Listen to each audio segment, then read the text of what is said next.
Welcome back. और अब हम डिस्कस कर रहे हैं एक्सरसाइज 1.1 का क्वेश्चन नंबर फर्स्ट।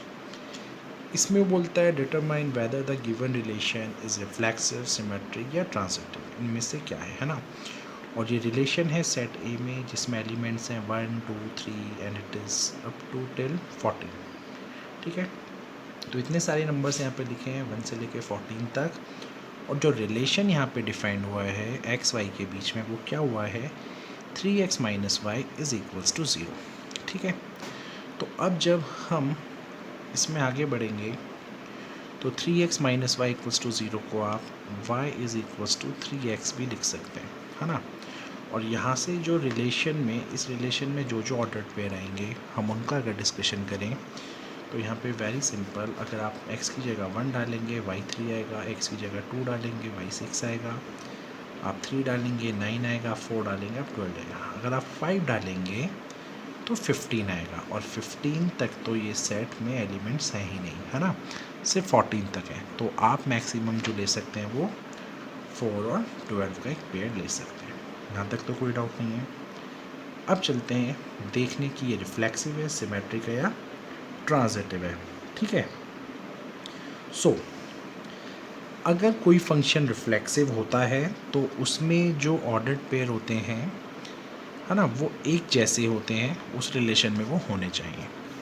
जहाँ पे ये जो भी ए है, जो भी ये एलिमेंट्स एक जैसे होंगे वो सारे के सारे होने चाहिए। और वो सारे के सारे कहाँ से निकलते हैं, सेट ए से।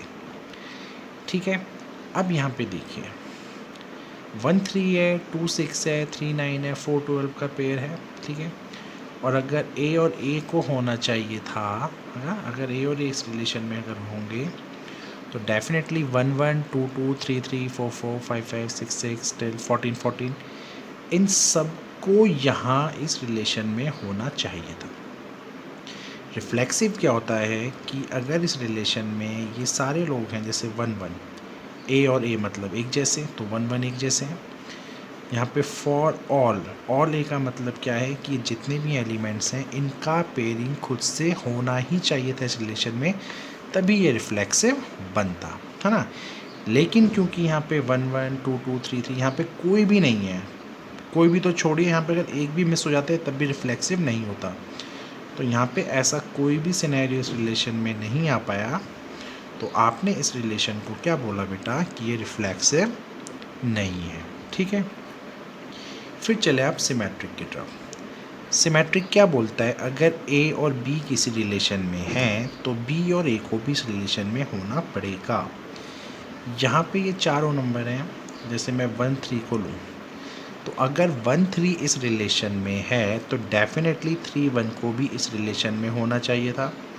सिमिलरली अगर 2 6 है तो 6 2 को भी होना चाहिए था, 3 9 है तो 9 3 को भी, 4 12 है तो 12 4 को भी। ठीक है, इनमें से हमें किसी भी एक को नहीं छोड़ेंगे, ये ध्यान रखिए। अगर यहाँ 1 3 है और 3 1 होता तो इसका मतलब ये नहीं है सिमेट्रिक होता, फिर हम 2 6 के लिए चेक करते। अगर इसका भी अपोजिट होता तो फिर हम 3 9 के लिए चेक करते, फिर हम 4 12 के लिए। अगर एक भी मिस होता तो वो भी सिमेट्रिक नहीं हो पाता। ठीक है बेटा, तो ये भी यहाँ पे सिमेट्रिक नहीं है।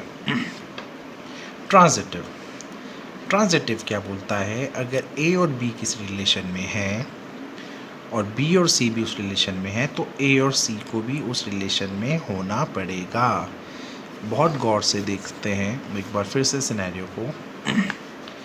आपका 1 3 इस रिलेशन में था, एज यू कैन सी, ये देख सकते हैं आप रिलेशन। तो इस रिलेशन में 1 3 था, 3 9 भी है, तो 1 3 है 3 9 भी है। तो आइडियली क्या होगा, अगर ए बी और बी सी है तो ए सी को भी होना चाहिए था, तो 1 और 9 को भी होना चाहिए था। बट 1 9 इस रिलेशन में है ही नहीं, है ना। तो जब 1 9 भी इस रिलेशन में नहीं हुआ तो आपने क्या बोला, ये जो रिलेशन हमारा है ये भी ट्रांजिटिव नहीं है। ठीक है, सो आई होप आपको ये क्वेश्चन समझ में आ गया होगा। बहुत इजी लॉजिक है इसका। ठीक है, अगले वीडियो में अगले क्वेश्चन पे चलेंगे। Thank you.